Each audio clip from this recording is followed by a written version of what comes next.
Hello, hello, hello, my friends. Unveiling the new hair, and I don't look like Eminem. I've decided, and I don't really care what you all think. I have decided that I don't look like Eminem. Maybe if I was sans eyelashes, maybe I would look a little like Eminem. It's really funny, you know. I was really nervous, you guys, coming in here today and like sharing with you the new hair, the new look. It's really, really weird because I always, hey Sandy, good morning. You know, I was thinking about it. I wrote before I shaved my head off in support of the very, very fabulous Jo Muirhead having to shave her head due to chemotherapy. One of my very, very, very, very, very best friends. Thank you, Sandy. And I was like, you're right. You are not your hair. You are not your looks. You know, this is not your identity. This is not who you are. And I'm just kind of like, oh my gosh, this is really weird. And then I had all my hair cut off. And then I'm like, oh my God, this is really weird. And then I kind of got used to it. And then I was so scared. I was thinking about my hair last night in the lead up to having it done today. And I'm just like, oh my God, what if it looks really terrible? What if I'm bald? What if I look like a boy? What if I look like Eminem? And I think it's fair to say it's turned out not too badly, not too shabby at all. I'm really excited though about some having some regrowth and having the darker come through. I actually prefer my hair with, even when it's long, with a little bit of regrowth. Isn't it funny how much stock we put, how much time, how much, I don't know, but I'm assuming that it's the same for most people. We carry a lot of our self-identity and our self-confidence in our hair, I think. Maybe it's just me. I know I do.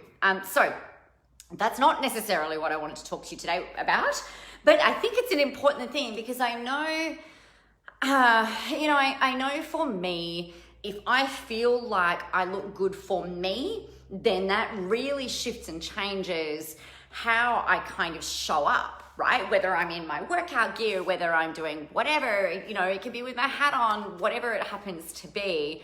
I just know that I feel better when I look good for me. And it's not about looking good for you guys. It's not about looking good for my husband. It's not about looking good for anybody else. It's just about how I kind of feel. And I guess it's actually, I wasn't thinking about talking about this today, but it's almost like how I think about marketing and how I think about the approach with branding. And, you know, if you're really happy with it and if you're creating content that makes you feel good, then it's going to have a different impact on the people out there, right? It's just kind of how it works. So what I actually wanted to talk to you about today, while I was sitting at the hairdresser and they're pulling out all of the color out of my hair, I have my computer open and I'm tapping away furiously and crazily in the way that I do. And I love it. I love actually having that time and space to be able to do that. But one of the things that I was thinking about was like, what do I feel like talking about today? What do I feel like sharing today? And I'm re-listening to a book that I listened to a number of years ago in 2015. And it made me think about that time in my life. And there was a question that was posed at a mastermind gathering and to total badasses, right? Now, if my phone's running flat, hang on a second. I'm just going to move you. We're just going to relocate so I can plug you in. Sorry about the chesty close-up. Hello, Annette. Oh, now it's a really chesty close-up. Not that there's a whole lot there to look at, but hey, all right. There we go. That's a bit better. I'll have some charge. You guys know that I always have all of the words, so we won't run out of power before the words run out. So that's good. Oh, look, my hair matches my wall. I can be like a chameleon. You know the lizards, those chameleons that change color no matter where it is that they are? I feel like I kind of just did that. How funny.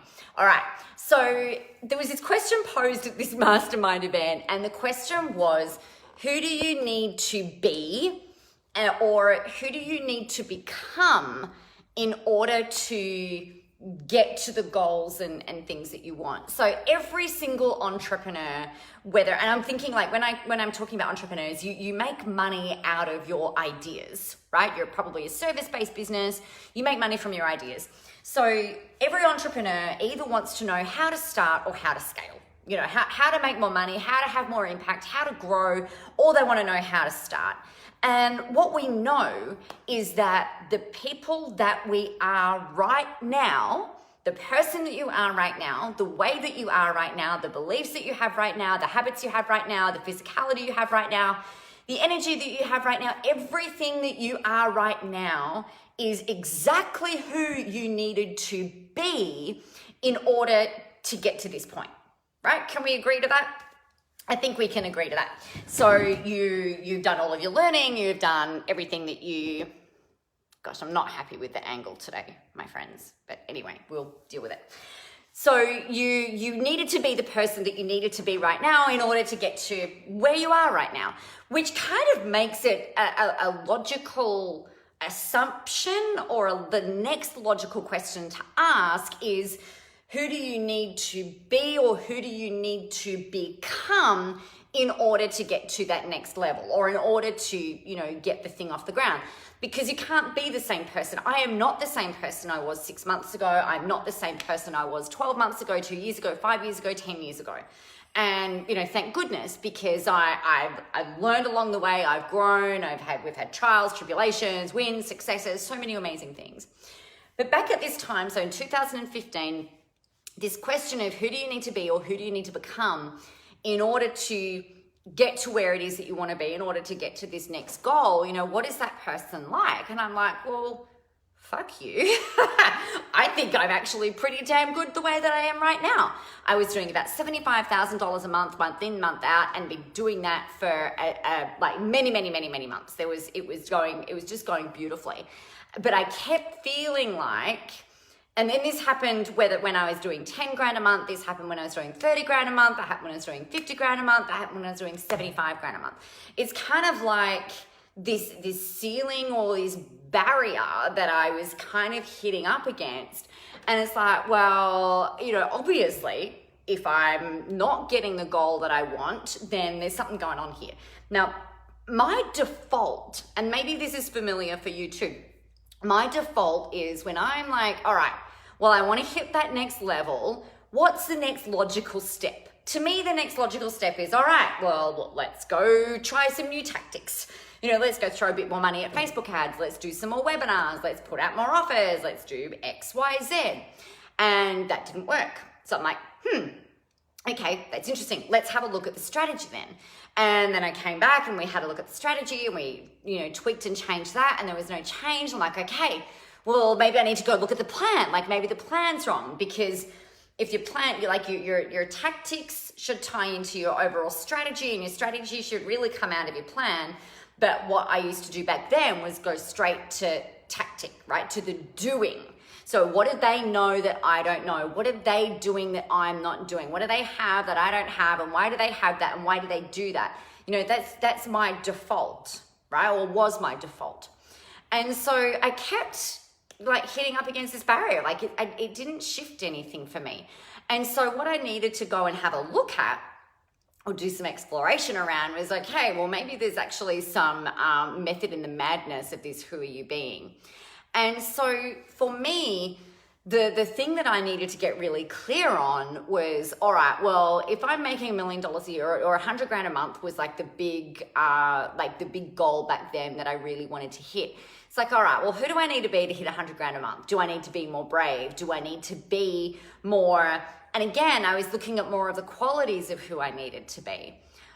What I learned along the way was that it's not so much about that. It was more about who I am, and actually getting really clear about what I want, who I want to be, how I want to be, and who I want to do all of these things with. And that then stepped into being, completely unapologetic about, well, you know what? I want to help millions of people around the world. I want to positively impact 10 million people over the next 10 years, shorter and sooner if humanly possible. I want to write at least a book a year. I want to put out copious amounts of content. I want to be a best-selling author. I want to do all of this. It got me to the point of being, all right, well, the outcome is doing more than 100 grand a month. That's great. And yeah, like the plan and strategy and everything else is all well and good. That's all fine. But really, what is it that I actually really want?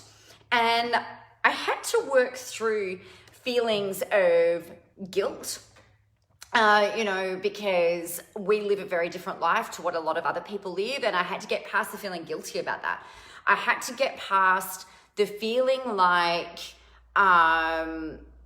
that somebody else was going to miss out because I was thriving. I had to get past the pressure, self-imposed pressure, but also pressure from outside that, you shouldn't be living a life like that, or, who are you? Or, and a lot of this was the negative self-talk as well.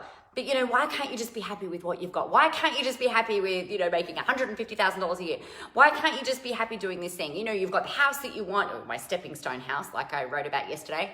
You've got the house you want, your kids are amazing, you've got the business you want, can't you just be happy? Why do you have to keep pushing? And it's like, well, actually, I'm going to be really unapologetic about the fact that I want to know how far I can take this. I want to be unapologetic about the fact that it's like, I've got bigger goals than what a lot of other people do, and that's fine. I've got the same goals as what a lot of other people have. I've got lower goals than what a lot of other people have. I was listening to a book this morning, as I was saying, and, thinking about 2015, and what it got me thinking about was he was talking in it, I can't remember the title, but I was listening on Audible while I was working out. And he was talking about how a small business, which he said, like, a small business is anywhere from $5 million a year to $15 million a year. And I'm like, well, shit. Isn't perspective interesting? His perspective was that was a small business. A medium business is $15 million to $100 million a year. And then $100 million a year and whatever, and up is a big business. And I'm like, wow, here was I thinking that, $1 million a year was which it's not a small business, right? But it can still be a pretty small business. I've got a small team of amazing, amazing people. And I was just like, wow, I feel like I've been playing small. So who would I need to be? And this is where this question popped in my head this morning again, is like, who do I need to be, or who do I need to become and evolve into? And how do I need to evolve into that person where $100 million a year is a big business? Thinking about $10 million a year, hey Beck, is a medium-sized business. 5 to 10 million a year is a small business. Wow, okay, what a really cool perspective. So if I'm thinking that 5 million a year is a small business, how would a $5 million a year business owner be thinking? What decisions is a $5 million a year business owner making? Right? The blonde is back, Beck. You are right. And I'm not looking like Eminem. So, hello, Martha. How are you? Welcome to Friday. Yes, burn short blonde hair. It's a little bit more yellow than I anticipated. But you know what? We'll be working on that. So anyway, that's a whole other thing. How do we get back to talking about hair? I know how we got back to talking about hair. It's a very important conversation. It's always all about the hair. Your hair, Beck, looks amazing at the moment as well, actually. I love the color. Looks really, really cool. So if you're shifting your perspective, right? So if you've got a practice, Martha, I know you've got a practice. So if you're thinking, using as an example, practice owners as an example, it's like, it's because I've got a filter on, Beck, because my face is really red. So I'm like, let's just filter that shit. Because I didn't have to see, look, now it looks a bit more, even more red because I've just brought attention to it and now I've laughed. So yes, anyway, that's a whole other thing. The thing that we want to think about is if you want to build a multi-practitioner practice, or if you want to have a practice that's doing $1 million a year, or if you want to write a best-selling book, or if you want to do X, Y, Z, then the thing that you've got to come back to is, all right, well, what's the mindset that person would have? And how am I going to do that? And what does that look like? And what decisions and what choices am I making? And we've got to really get clear on what that unapologetic declaration is for you, right? And just going, okay, every day, when you notice, and it's really easy to have, it happens really easily, where we slip into this kind of like downward spiral of, oh, but I'm not there yet. Oh, I don't know. Or I'm not sure what that person would be doing. Or I don't even know who I would even ask about. The table's getting in my fucking way. I'm talking with my hands and the table's getting in my way and I keep nearly hitting my elbow and it's really annoying. I might just shift like that and then I can speak freely. I said we were watching Madagascar with the kids, and you know King Julian? I felt like that was what I was, King Julian. Yes, so that's correct. Your unapologetic declaration, Martha. Exactly. So what do you really want? Who do you need to become? Who do you need to be in order to get there?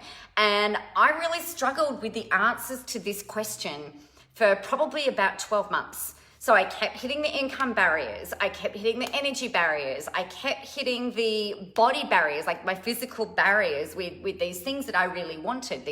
The way that I wanted to transform my body, the way that I wanted to transform the business, the way that I wanted to write, the way that I wanted to be, the person that I wanted to be. The thing here, the really big thing here, and I've been writing about this a lot over the last couple of weeks, is that I didn't feel like I was enough to be the person that I really wanted to be. I didn't think I would be accepted. I didn't think I would sell programs. I didn't think that people would buy. I didn't think that people would follow. I didn't think that, I just didn't think it would work, right? And it came to me, it took a long time to kind of work all this shit out, right? Which is why we have mentors, because then we can shortcut it for other people. But the thing for me was like, it really had to become a line in the sand. So, and this is the piece about being unapologetic. It's the line in the sand. This is what I want. There is no alternative. And if I don't get what I want, then that's okay. But then I'm not going to settle for anything less either, right? So for me, it's like my decision was at the start of 2018, if it's not fun, I am not doing it. I was unapologetic about that. It had to be fun. It had to be helpful. It had to be me. It had to be fully expressed. It had to be fully unleashed. It had to be fun and helpful and amazing and inspiring and motivating. And if it's not that, I am not fucking doing it. And so from that point on, that really became my huge declaration. Thank you, Geordie. It was like, this is it.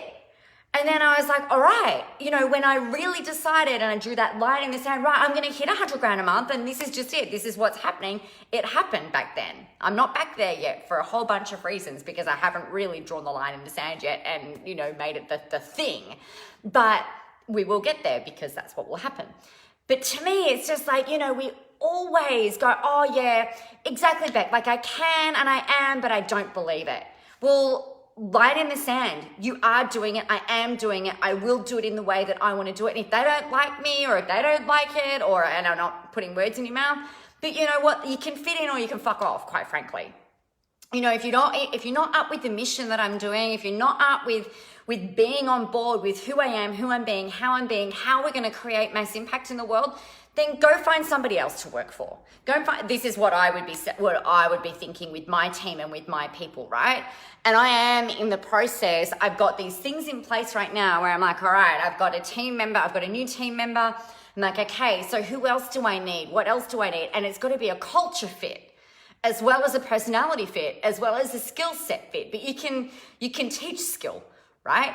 So for me, it's like, well, you know what? If you're not on board with the fun, with the frivolity, with the mass impact, with the unleashing, with the swearing, whether it's a one of you guys who are following me and you're like, oh, the swearing, Nick, I don't really like it. That's fine. You don't have to stay. I'd be a bit sad about it, but I'm not going to change who I am for that to try and keep people in my world. I'm not going to contort myself into trying to fit in or for some imaginary approval kind of thing. But all of that comes back down to really being unapologetic. Right? Now, that doesn't mean that you are not discerning. It doesn't mean that you're not respectful. It doesn't mean that you're not nice and gracious and kind and you have tact, right? I think that's really important. But ultimately, it's really about you drawing your lines in the sand. So I encourage you today, what lines in the sand do you need to draw? What do you need to change? And think about, really think about, who do you need to be and who do you need to become in order for you to get what it is that you want out of your business, out of your world, out of your life, out of your body, out of your health, out of your spirituality, out of your mindset, out of your family situation, out of your social situations. Obviously in Melbourne, we can't really do much about that at the moment. And the same with regional Vic. But, there are things that you can do. And it's really about just going, you know what? This is what feels aligned for me. And I'm unapologetically claiming X, Y, Z, and this is how it's going to happen. And I'm not really open for anything else. I'm not open for anything else. And then by closing off all of those doors, all it does is it leaves this big, massive open door for you to just go like, and then walk on through and create everything that you want. And you will find, I promise you, this is the thing that happens. You will have all of a sudden new solutions to the problems that you're facing, like what you're saying, Beck, like with your team. For instance, that you have new solutions or new ways of doing things that will come to you. You will have new ways and new ideas for marketing. You have new ways and new ideas for positioning. You have new ways and new ideas for content. You'll feel more inspired. You'll feel more self-motivated rather than external motivated, because you're just like, this is who I am, this is how I'm going to be, and this is just what's going to happen. So that's what I really want you to do. As a journaling activity, I would very, very strongly encourage you to do this. The prompt is this: who do I need to be, or who do I need to become in order to achieve my goals? Once you've got that down, the next thing that you'll ask is, okay, I've got this, I'm excited, I'm revved up, I'm ramped, I'm pumped, whatever it is, and you're just like, yeah, bang, okay. What's the next required action that you need to take? The shorthand is NRA. What is the next required action that you need to take in order to start living an unapologetic life? Not apologizing for how you are, who you are. You're still operating with tact and you're still being respectful of your environment, but you're being completely unapologetic about it. So there you go. That is what I have for you on this very, very fine, very blonde Friday. I'm going to love you and leave you with that. We do have Unapologetic starting on Monday. If you want to join in, it's $77. Best $77 you'll ever spend in your whole entire life. I can promise you. Thank you for the love, Martha. That's absolutely gorgeous and glorious. You can upgrade to VIP. It's $177. Really super easy. That's the jam. So any questions about this or anything else, make sure you let me know. But most of all, the life that the life that we all deserve to live is a life of authenticity, is a life of feeling unleashed, of feeling free, of feeling and knowing. It's an absolute knowing that who you are is absolutely amazing, and the human that you are becoming is even more amazing, even more unleashed, even with even more joy, with more grace, with more gratitude, with more impact, with more reach, helping more and more people. And I think that's really freaking exciting. So I'm really, really happy to have you all on the Nicola Unapologetic Unleashed train of blonde awesomeness. So that is that, my friends. I am going to love you and leave you now and set you free into your Friday. Have an amazing day. You know what you need to do. Get out there, go help some people, have a whole ton of fun doing it. Remember, the world is ready for your brand of awesome. If you're needing the link for Unapologetic, it is, of course, in the comments and it will be in the show notes. It is pinned to the top of my Facebook page. If you're listening on the audio, come over and find me. Make sure you leave me your comments below and get out there and go kick some ass. Mwah! I will talk to you very, very soon.